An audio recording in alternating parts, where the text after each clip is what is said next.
Lautan Indonesia merupakan wilayah marine mega biodiversity terbesar di dunia.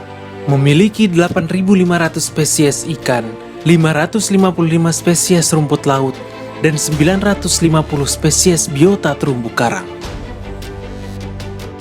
Meski demikian, keanekaragaman hayati ini tidak dapat tetap bertahan jika kita tidak bijak dalam pengelolaannya.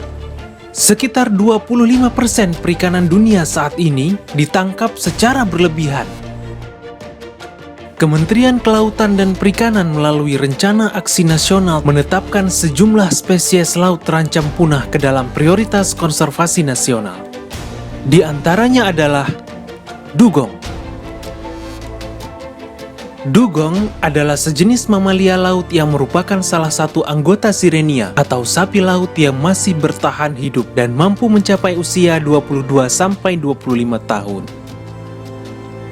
Dugong menjadi hewan buruan selama beribu-ribu tahun karena daging dan minyaknya. Siklus hidup yang panjang, angka kelahiran yang rendah, serta laju kerusakan lamun di Indonesia berkontribusi terhadap meningkatnya ancaman kepunahan dugong. Termasuk hewan purba karena telah ada di bumi ini selama lebih dari 150 juta tahun lamanya. Hampir semua jenis penyu termasuk ke dalam daftar hewan yang dilindungi oleh undang-undang nasional maupun internasional, karena dikhawatirkan akan punah disebabkan oleh jumlahnya makin sedikit. Tidak banyak regenerasi yang dihasilkan seekor penyu.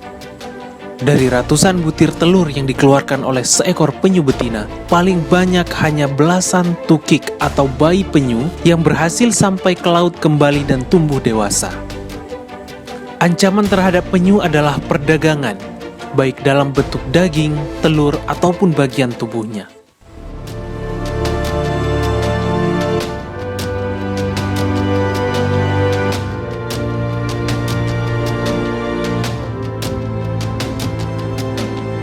Paus tergolong mamalia laut dengan tubuh yang besar. Ancaman utamanya adalah perburuan untuk diambil daging dan minyaknya yang mahal, tabrakan dengan kapal, serta kerusakan laut akibat sampah dan global warming. Pada tanggal 19 November 2018, kematian seekor paus sperma sepanjang 9,6 meter dengan 5,9 kg plastik di perutnya.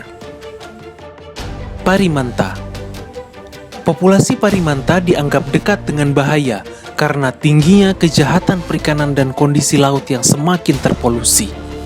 Rasio kelahiran mereka rendah.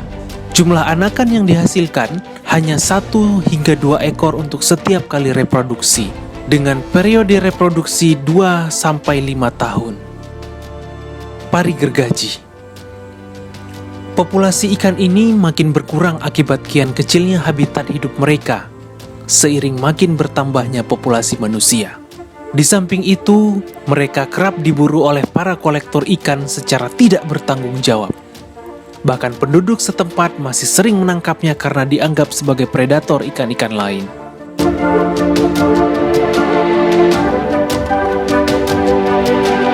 Di Eropa, ikan ini dikenal dengan nama ikan herring. Adalah ikan penghuni perairan estuarin yang banyak dijumpai di Pulau Bengkalis Riau. Populasinya saat ini sangat menurun, bahkan sedikit sekali yang dapat ditangkap oleh nelayan. Hal ini disebabkan penangkapan secara terus-menerus terhadap terubuk guna diambil telurnya.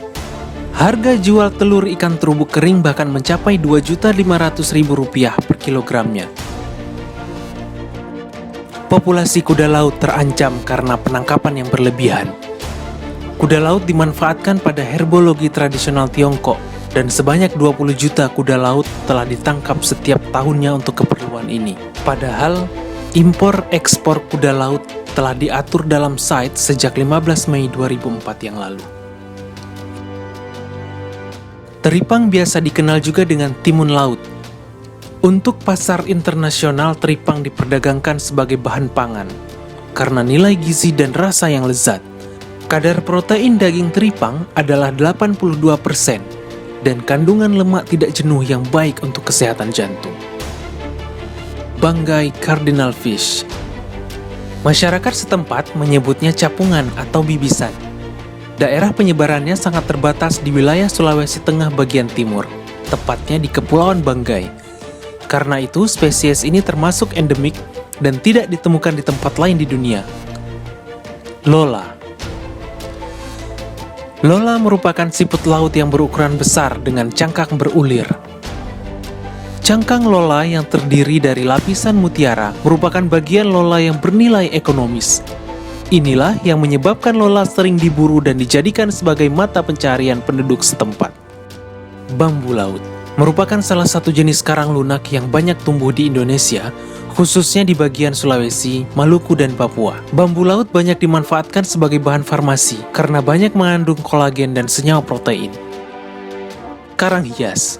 Pada tahun 2018, 36,18% terumbu karang alam Indonesia dalam status rusak. Karang masuk ke dalam daftar Appendix 2, yang artinya walaupun dalam perdagangan internasionalnya adalah legal, namun perdagangannya harus dikontrol secara ketat untuk mencegah terjadinya eksploitasi yang dapat mengakibatkan punahnya jenis-jenis karang tersebut. Ikan sidat. Perairan Indonesia menjadi salah satu tempat di dunia yang menjadi lokasi berkembang biak ikan sidat. Ikan tersebut memiliki rupa seperti belut sawah dan bisa hidup di perairan tawar maupun asin.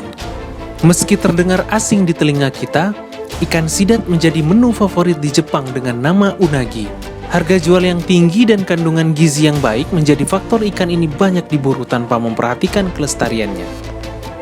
Kima merupakan genus kerang-kerangan berukuran besar penghuni perairan laut hangat.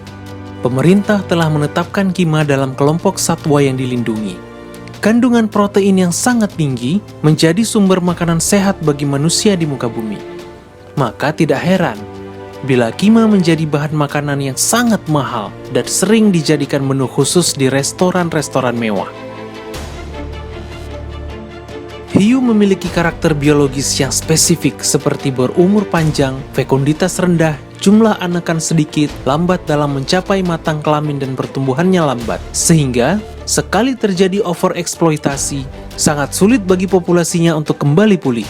Tingginya harga sirip hiu di pasaran makin meningkatkan perburuan hiu dan mengancam kelestarian stoknya di alam. Ikan Napoleon. Ikan Napoleon atau biasanya disebut Napoleon race atau humphead race adalah salah satu komoditas unggulan yang memiliki nilai ekonomis tinggi. Di Beijing, ikan yang berasal dari Indonesia dengan ukuran 1,5 hingga 2,5 kg dihargai hingga $320 per kilogram. Akibat dampak penangkapan berlebih untuk perdagangan ikan karang hidup, ikan Napoleon mengalami penurunan populasinya di alam. Penangkapan ikan Napoleon umumnya menggunakan racun sianida dan merusak ekosistem terumbu karang. Ikan Napoleon merupakan ikan yang memerlukan waktu lama untuk mencapai usia matang reproduktif. Ikan Napoleon di negara Malaysia dan Filipina sudah tidak boleh ditangkap dan diperdagangkan, dan Australia melarang semua aktivitas mengambil dan memiliki ikan Napoleon. Silakan like dan share jika informasi ini bermanfaat. Terima kasih.